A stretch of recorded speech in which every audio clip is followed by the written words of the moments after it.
Hello, welcome to my channel. ಇವತ್ತು ಕುಂಬಳಕಾಯಿ ಪರೋಟ ಮಾಡೋದು. ಇಲ್ಲಿ ನಾನು ಕುಂಬಳಕಾಯಿನ ಬೇಯಿಸ್ಕೊಂಡು ಇಟ್ಕೊಂಡಿನಿ. ಅದೊಂದು ಸ್ವಲ್ಪ ಸ್ಮ್ಯಾಶ್ ಮಾಡಿ ತುಪ್ಪ ಹಾಕ್ಕೊಂಡು ಪಂಪ್ಕಿನ್ನ ಫ್ರೈ ಮಾಡತ್ತೀನಿ. ಒಂದು ಸ್ವಲ್ಪ ಅದು ನೀರು ಹೋಗೋ ತನಕ ಫ್ರೈ ಮಾಡ್ಕೊರಿ. ಆಮೇಲೆ ಒಂದು ಸ್ವಲ್ಪ ಉಪ್ಪು ಹಾಕ್ಕೊಂಡಿನಿ, ಹಲ್ದಿ ಹಾಕ್ಕೊಂಡಿನಿ. ಆಮೇಲೆ ಖಾರಕ್ಕೆ ಎಷ್ಟು ಬೇಕೋ ಅಷ್ಟು ನೀವು ಒಣ ಖಾರ ಆದರೂ ಹಾಕ್ಕೋಬೋದು, ಇದು ಮೆಣ್ಸಿನ್ಕಾಯಿ ಪೇಸ್ಟ್ ಆದರೂ ಹಾಕ್ಕೋಬೋದು. ಆದರೆ ಮೆಣ್ಸಿನ್ಕಾಯಿ ಪೇಸ್ಟ್ ಹಾಕಿದ್ರೆ ಟೇಸ್ಟ್ ಚಲೋ ಬರ್ತೈತಿ. ಒಂದು ಸ್ವಲ್ಪ ಟೇಸ್ಟ್ ಚೇಂಜ್ ಆಗಲಿ ಅಂತ ನಾನು ಇಲ್ಲಿ ಆರ್ಗ್ಯಾನೋ ಪೌಡ್ರ್ ಯೂಸ್ ಮಾಡತ್ತೀನಿ. ಇದರಿಂದ ಮಕ್ಳಿಗೆ ಭಾಳ ಇಷ್ಟ ಇರುತ್ತೆ. ಆಮೇಲೆ ಅದು ತಿನ್ನೋಕ್ವಲ್ಲ, ಇದು ತಿನ್ನೋಕ್ವಲ್ಲ, ವೆಜಿಟೇಬಲ್ಸ್ ತಿನ್ನಂಗಿಲ್ಲ ಅಂತಿರ್ತಾರೆ. ಹಿಂಗೆ ಒಂದು ಸ್ವಲ್ಪ ಟೇಸ್ಟ್ ಫ್ಲೇವರ್ ಚೇಂಜ್ ಮಾಡಿದರೆ ಹುಡುಗರು ತಿಂತಿರ್ತಾರೆ ಅಂತ ಸ್ವಲ್ಪ ಅದಕ್ಕೆ ಆರ್ಗ್ಯಾನೋ ಹಾಕ್ಕೊಂಡಿನಿ. ನೀವು ಬೇಕಂದರೆ ಅದಕ್ಕೆ ಪೆರಿ ಪೌಡರ್ ಸಿಗುತ್ತೆ, ಪಿಜ್ಜಾಗೆಲ್ಲ ಯೂಸ್ ಮಾಡ್ತಾರೆ, ಅದನ್ನು ಯೂಸ್ ಮಾಡ್ಕೋಬೋದು.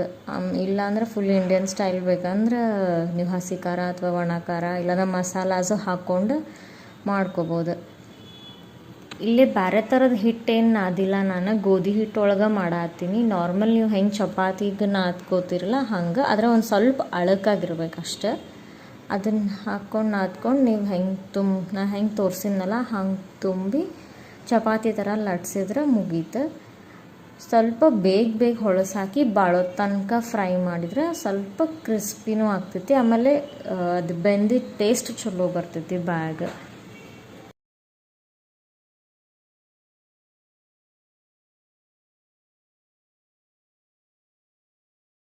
ಇದ್ರ ಜೊತೆ ಚಟ್ನಿ ಆಮೇಲೆ ಅಂಥದ್ದು ಬೇಕು ಅಂತೇನಿಲ್ಲ, ತುಪ್ಪ ಹಾಕ್ಕೊಂಡು ತಿಂದ್ಬಿಡ್ಬೋದು. ಯಾಕಂದರೆ ಇದಕ್ಕೆಲ್ಲ ನಾವು ಮಸಾಲ ಇದೆಲ್ಲ ಹಾಕೀವಿ ಅದಕ್ಕೆ. Thank you for watching. See you in the next vlog. Hello, welcome to my channel. ಇವತ್ತಿನ ರೆಸಿಪಿ ಸಬ್ಬಾಸ್ಗಿ ಸೊಪ್ಪಿನ ಚಪಾತಿ ಹೆಂಗೆ ಮಾಡೋದು ಅಂತ ತೋರಿಸ್ಕೊಡ್ತೀನಿ. ಫಸ್ಟ್ ನಾನು ಒಂದು ಸ್ವಲ್ಪ ಆಯಿಲ್ ಹಾಕ್ಕೊಂಡಿನಿ, ಆಮೇಲೆ ಜೀರಿಗೆ, ಆಮೇಲೆ ಸಬ್ಬಸ್ಗಿ ಇದನ್ನು ಸಣ್ಣ ಕಟ್ ಮಾಡ್ಕೋಬೇಕು. ಅದನ್ನು ಒಂದು ಸ್ವಲ್ಪ ಫ್ರೈ ಮಾಡ್ಕೊರಿ ಎಣ್ಣೆ ಒಳಗೆ. ಅದಾದಮೇಲೆ ಅದು ಕಲರ್ ಚೇಂಜ್ ಆಗುತ್ತೆ ಅಲ್ಲಿವರೆಗೂ ಫ್ರೈ ಮಾಡ್ಕೊರಿ. ಅದಾದಮೇಲೆ ಉಪ್ಪು, ಖಾರದ ಪುಡಿ, ಆಮೇಲೆ ಅರಿಶಿನ ನಿಮ್ಗೆ ಎಷ್ಟು ಬೇಕೋ ಅಷ್ಟು ಕ್ವಾಂಟಿಟಿ ನೋಡಿ ಹಾಕ್ಕೋಬೋದು. ಅಂದರೆ ನೀವು ಎಷ್ಟು ಜನಕ್ಕೆ ಮಾಡತ್ತೀರಿ ಅದನ್ನು ನೋಡಿ. ಇಲ್ಲಿ ನಾನು ಗೋಧಿ ಹಿಟ್ಟು ತೊಗೊಂಡಿನಿ, ಉಪ್ಪು ಇದಕ್ಕೆ ಹಾಕಿಲ್ಲ ಯಾಕಂದ್ರೆ ಸಬ್ಬಸ್ಗಿಗೆ ಆಲ್ರೆಡಿ ಉಪ್ಪು ಹಾಕೀನಿ. ಅಷ್ಟೆಲ್ಲ ಹಾಕ್ಕೊಂಡ್ಮೇಲೆ ಅದನ್ನು ನೀಟಾಗಿ ನೀರು ಹಾಕ್ಕೊಂಡು ಕಲಿಸ್ಕೊರಿ. ಒಂದು ಸ್ವಲ್ಪ ಮೆತ್ತಗೆ ಕಲಿಸ್ಕೊರಿ, ಭಾಳ ಗಟ್ಟಿ ಕಲಿಸ್ಕೊಬೇಡ್ರಿ. ಈ ಸೊಪ್ಪು ತಿನ್ನೋದ್ರಿಂದ ಬೇಕಾದಷ್ಟು ಬೆನಿಫಿಟ್ಸ್ ಇದ್ದಾವೆ. ಇದನ್ನು ಒಂದೊಂದಾಗಿ ತಿಳ್ಕೊಳ್ಳೋಣ ಇವತ್ತು. ಡೈಜೆಷನಿಗೆ ಹೆಲ್ಪ್ ಆಗುತ್ತೆ, ಭಾಳಷ್ಟು ಆ್ಯಂಟಿ ಆಕ್ಸಿಡೆಂಟ್ಸ್ ಇದ್ರೊಳಗೆ ಇರ್ತಾವೆ. ಬ್ಲಡ್ ಶುಗರ್ನ ಲೆವೆಲಾಗಿಡುತ್ತೆ. ಆಮೇಲೆ ಇಮ್ಯೂನ್ ಸಿಸ್ಟಮ್ ನಿಮ್ಮದು ಜಾಸ್ತಿ ಮಾಡುತ್ತೆ. ಬೋನ್ ಹೆಲ್ತ್, ಇನ್ಫೆಕ್ಷನ್ಸ್ ಯಾವ ಇನ್ಫೆಕ್ಷನು ಆಗ್ಲಾರ್ದಂಗೆ ನೋಡ್ಕೊಳ್ಳುತ್ತೆ. ಯಾಕಂದರೆ ಇದ್ರೊಳಗೆ ವಿಟಾಮಿನ್ ಸಿ ಐತಿ.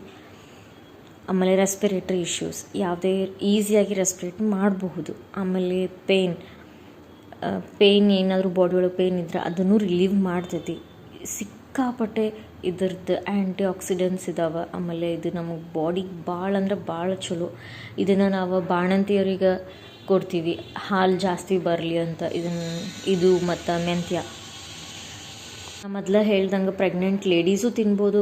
ಆಮೇಲೆ ಡೆಲಿವರಿ ಆದಮೇಲೆ ಬಾಣಂತಿಯರಿಗೂ ಕೊಡ್ತಾರೆ ಇದನ್ನು. ಇದರಲ್ಲಿ ಸಾಕಷ್ಟು ಆ್ಯಂಟಿ ಆಕ್ಸಿಡೆಂಟ್ಸ್ ಇದ್ದಾವೆ. ನೀವು ತಿನ್ನಿರಿ, ಆದಷ್ಟು ಡೈಲಿ ತಿನ್ನಿರಿ ಅಂತ ಹೇಳ್ತೀನಿ.